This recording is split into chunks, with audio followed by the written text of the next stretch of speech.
பிடிச்ச ட்ரெஸ் வந்து நம்ம தைக்க கொடுத்துட்டு நமக்கு அந்த ரிசல்ட் நம்ம நினைச்சபடி வரலன்னா பயங்கர டென்ஷன் ஆகும்ல. அப்படிதான் எனக்கு ஆச்சு.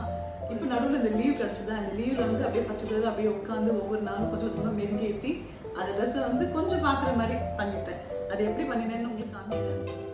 தாவும் கொடி மேலே ஒளிர் தங்க கூடம் போலே, தாவும் கொடி மேலே ஒளிர் தங்க கூடம் போலே, பாவை உன் பேரிலே எந்தன் நாவலை தோண்டுதடி, பாவை உன் பேரிலே எந்தன் நாவலை தோண்டுதடி, சித்திரம் பேசுதடி எந்தன் சின்ன